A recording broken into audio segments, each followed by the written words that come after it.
विद्यार्थी मित्रांनो, मी Sainath गंदीगुडे SG academy मध्ये तुमचं स्वागत करतो। तर विद्यार्थी मित्रांनो, आज आपण सायन्स पार्ट 2 मधील first chapter heredity and evolution या चॅप्टर मधील आज आपण एव्हिडन्सेस ऑफ इव्होल्यूशन मधील थर्ड पॉइंट पाहणार आहोत, तो म्हणजे व्हेस्टिजियल ऑर्गन। आता विद्यार्थी मित्रांनो, व्हेस्टिजियल ऑर्गन्स म्हणजे काय? तर आपण व्हेस्टिजियल ऑर्गन्स म्हणजे मराठीतून त्याला आपण अवशेषांगे म्हणतो। अवशेषांगे म्हणजे काय विद्यार्थी मित्रांनो? तर जे निरुपयोगी अवयव आहेत पण ज्या अवयवाची अपूर्ण वाढ झालेली आहे त्याला आपण काय म्हणतो? अवशेषांगे म्हणतो। तर विद्यार्थी मित्रांनो, the degenerated or the under developed म्हणजे degenerated or the under developed organs which can not perform any function म्हणजे जे डिजेनरेटेड आहेत आणि जे अंडर डेव्हलप्ड आहेत म्हणजे पूर्णपणे विकसित न झालेले आहेत, विकसित न त्यांना कोणत्याच प्रकारचं कार्य can not perform the any function कार्य करत नाहीत त्याला आपण काय म्हणतो? व्हेस्टिजियल ऑर्गन म्हणजे अवशेषांग म्हणतो। तर विद्यार्थी मित्रांनो, अवशेषांगामध्ये कोण आहे?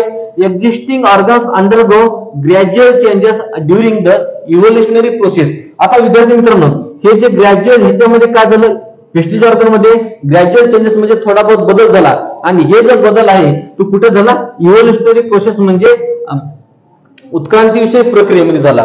तर under the certain natural conditions such changes are necessary. आता काही कालावधीनंतर नॅचरल कंडिशन नुसार म्हणजे स्थितीनुसार, नैसर्गिक स्थितीनुसार त्यांच्यामध्ये जे बदल आहेत ते नेसेसरी आहेत म्हणजे आवश्यकता आहे।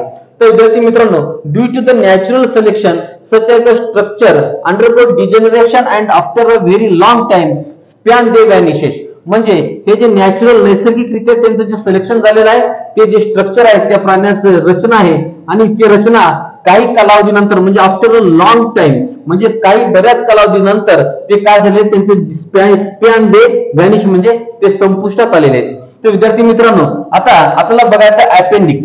अपेंडिक्सला आपण म्हणतो मराठीतून अंतरपुच्छ। आता appendix may useful for the grazing, ruminating and herbivorous but it is vestigial for man. आता जे रवंत करणारे प्राणी आहेत, जे हॉर्बिवोरस रवंत करणारे जे प्राणी आहेत त्या प्राण्यामध्ये अपेंडिक्स हे कसं आहे? युजफुल आहे म्हणजे उपयोगी आहे। पण हे मॅन मध्ये म्हणजे मानवामध्ये हे कसं आहे? व्हेस्टिजियल आहे म्हणजे अवशेषांग आहे, निरुपयोगी आहे। तर विद्यार्थी मित्रांनो, अदर व्हेस्टिजियल ऑर्गन, आता मानवामध्ये अदर व्हेस्टिजियल ऑर्गन कोणते कोणते आहेत? अवशेषांगे कोणते कोणते आहेत? तर other vestigial organ in human body are the tailbone. Tailbone त्यालाच आपण काय म्हणतो? कोकॅक्स। आणि दुसरं आहे मसल ऑफ द एअर पिना म्हणजे कानाचे स्नायू आणि विजडम ऑफ टीथ सुळे दात आणि बॉडी हेअर हे सगळे जे अवयव आहेत ते मानवामध्ये कसे व्हेस्टिजियल ऑर्गन आहेत। पण काही मानवाला आपल्या उपयोगी पडणारे म्हणजे कोण आहे? अक्कलदाढ, अंगावरील केस हे असे अवयव आता उपयोगी पडणारे आहेत। तर विद्यार्थी मित्रांनो, आपण चौथा पॉइंट आपण पाहणार आहोत तर तो म्हणजे आहे पॅलेंटॉलॉजिकल एव्हिडन्सेस। आता पॅलेंटॉलॉजिकल एव्हिडन्सेस म्हणजे काय? पुराजीव विषयक पुरावे, त्यालाच आपण काय म्हणतो? जीवाश्म विज्ञान असे म्हणतो। पॅलेंटॉलॉजिकल एव्हिडन्सेस त्यालाच म्हणतो आपण पुराजीव विषयक पुरावे। आता पुराजीव विषयक पुरावे कोणते आहेत? फॉसिल्स। फॉसिल्स म्हणजे जीवाश्म। Fossils are remainings for the of living organisms और their impression preserved deep down to the earth surface म्हणजे जे लिव्हिंग ऑर्गॅनिझम्स आहेत म्हणजे जे सजीव आहेत ते जे सजीव त्यांचे जे जीवाश्म आहेत ते त्यांचे जीवाश्म काय झाले? प्रिझर्व झाले। कुठे? डीप मध्ये म्हणजे खोलीमध्ये। कोणाच्या? अर्थ सरफेसच्या पृथ्वीच्या पृष्ठभागाखाली। ह्या पृथ्वीच्या पृष्ठभागाखाली जे जीवाश्म आहेत ते काय झाले? मध्ये गाडले गेले। आता व्हेरियस नॅचरल कॅलॅमिटीज। आता व्हेरियस नॅचरल कॅलॅमिटीज म्हणजे काय? नैसर्गिक आपत्ती। आता वेगवेगळ्या प्रकारचे natural calamities that is earthquake म्हणजे भूकंप। आता असे वेगवेगळे भूकंप, आता natural calamities burial of the organisms in this way. आता काही नैसर्गिक आपत्तीमुळे हे जे ऑर्गॅनिझम्स आहेत ते ऑर्गॅनिझम्स काय झाले? ब्युरियल म्हणजे जमिनीखाली गाडले गेले। आता त्याच्यामध्ये लक्षात घ्या विद्यार्थी मित्रांनो, आता ह्याच्या जमिनीखाली गाडल्या गेल्यामुळे त्यांच्यामध्ये कार्बन डेटिंग टेक्निक तयार झाली। आता कार्बन डेटिंग टेक्निकचा उपयोग काय?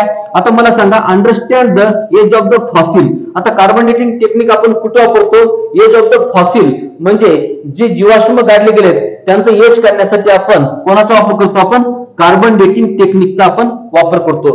Wien the animals and plant म्हणजे जे अॅनिमल म्हणजे वनस्पती, अॅनिमल म्हणजे प्राणी आणि प्लांट म्हणजे वनस्पती consume the carbon continuously but this process ends after their death.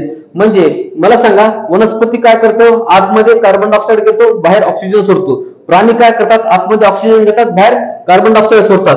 म्हणजे अॅनिमल मध्ये आणि प्राण्यामध्ये, अॅनिमल मध्ये आणि प्लांट्स मध्ये जे कार्बन कंटिन्युअस काय होतं, कंझ्युम केलं जाते आणि ते प्रोसेस कधी आणि ते डेथ झाल्यानंतर म्हणजे मृत्यू पडल्यानंतर ते काय होतात, after their back their body carbon in the form. आता त्यांच्या शरीरामध्ये जे कार्बन आहे ते कार्बन कोणत्याच्या फॉर्म मध्ये आहे, कार्बन 14च्या C14.